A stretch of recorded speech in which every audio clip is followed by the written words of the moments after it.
तो मेरी जल्दी था कि मैं जल्दी लगा लूँ ना, क्योंकि नवरात्रि आ रही थी। मैंने कहा था ना माँ की मूर्ति लेके आई हूँ, और मैं उससे भी बात करती थी कि माँ हम कहाँ जाएंगे। देख मैंने कहा ना कि हम इंसान को कुछ भी करने की ज़रूरत नहीं है। लोग ऐसे मरे रहते हैं, ये कर लेंगे वो कर लेंगे, इसका नोट लो, तो ये सब बेकार की बातें हैं। वो करते हैं ना, उनका चलता ही नहीं है। मैं बता रही हूँ, अगर आप बिलीव करते हो ना कि ये चेयर मेरे लिए कुछ करेगी, करेगी मतलब इन द सेंस, इससे हम क्या कर सकते हैं, बैठेंगे, हमें अच्छे से, हमें यहाँ कोई प्रॉब्लम नहीं होगी, कुछ होगा, तो ये सच में ये करेगी, ये आपका बिलीव है।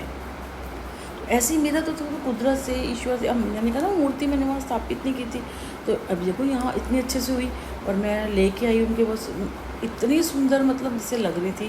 मैंने पहली बार इतनी ऐसी मूर्ति करके सिर्फ रखा है, वरना मैंने तो फ़ोटो से ही करी है, हमेशा फ़ोटो ही रखी है। ये पहली मूर्ति थी जो इतनी छोटी रखी है, इतनी थी बस। ये भी ज़्यादा बड़ी नहीं है, इतनी बड़ी सी है हाथ इतनी, बस ज़्यादा बड़ी नहीं है ये भी।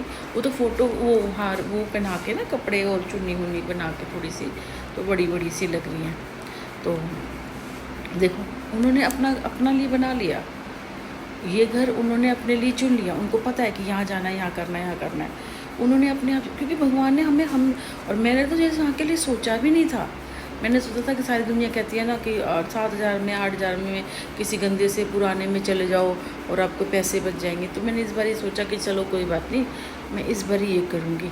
लेकिन देखो मेरे को यहाँ बिठा दिया भगवान ने, मैं यहाँ आ गई, और यहाँ वैसे गार्ड बैठा रहता है, सेफ़ है, पूरी नई बिल्डिंग बनी हुई है, और अभी तो आए भी नहीं है, 2-4 लोग भी है, पर वो सारे अच्छे हैं। मैं बोलती हूँ, मैं नीचे उतरती हूँ, पहले दिन से ही बोल रहे थे। जैसे बच्ची थी लड़की, कंजक देने आई तो कह रही थी ऐसे करके। अब जैसे शर्मा जी तो बहुत ही ध्यान रखते हैं। कल भी कहने लगे कि मैं ना, सुबह कहने लगे कि मैंने हल्का सा कटकटाया था। मैं कहा नहीं, मैं तो जागी रही थी, वो एक्चुअली अंदर होंगे तो एसी चल रहा होगा, आपका निज़ाम बेल नहीं लगाई ना इसलिए। तो कहने लगे कि वो पानी के लिए पूछ रहे थे। मैं कहा निकल, बेटे ने देख लिया था, वो नल था ना, मैंने कहा उसने मोटर चला दी थी रात को, उसने देख लिया था आवाज़ जो आ रही थी, तो नल बंद नहीं था, तो उसमें से आवाज़ आ रही थी। नल बंद किया हमने तो आवाज़ बंद हो गई। कह रहा वही मैं लेट हो गया था, तो रात को तो नहीं मैं आया, मैंने इसलिए कहा मैं सुबह पूछ लूँ।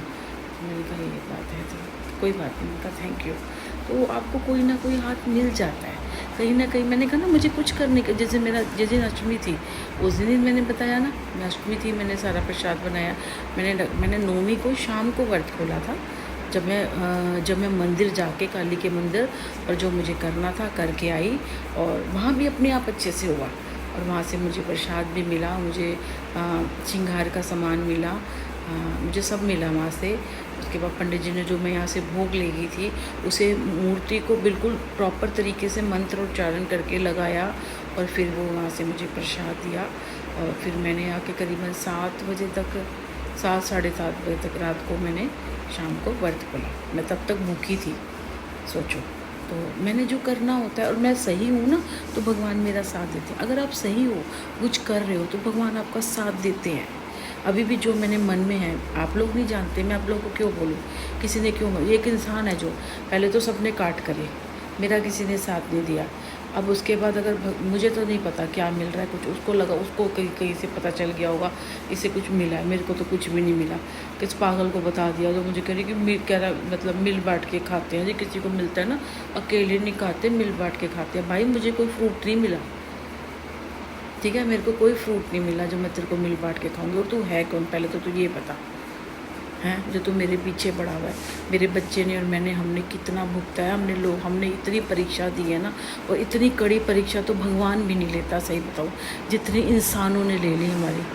पता है मुझे इस चीज़ का दुख है कि उन्होंने ले तो लिए जाने अनजाने, अब जो वो देने पे आएंगे, क्योंकि उन्होंने मेरी ली है, लेकिन ईश्वर उनको कभी माफ़ नहीं करेगा। क्योंकि परीक्षा लेने का हक ना सिर्फ वो नॉर्मल है, अगर कोई आप कॉन्टेक्स्ट वगैरह में भाग ले रहे हो, ज़िंदगी की परीक्षा लेने इसके हक सिर्फ माँ बाप को होता है, दूसरा गुरु को होता है, तीसरा भगवान को होता है, किसी को नहीं होता। कोई नॉन पर्सन आपकी परीक्षा ले रहा है कि इसलिए कि आपको कोई मदद करेगा, पैसे करेगा, या कोई, जैसे आज सोशल मीडिया पे चला, मैंने कहा ना सोशल मीडिया एक पतीले में जिसे कहते हैं ना, एक पानी उबल रहा है, और ये सोशल मीडिया के लिए नहीं है, ये सभी के लिए। कोई चीज़ ज़्यादा उबलेगी ना, तो उबल के या तो ख़त्म हो जाएगी, या फिर वो भाप बन के उड़ जाएगी, और वो ख़त्म हो जाएगी। अगर वो धीरे धीरे स्लो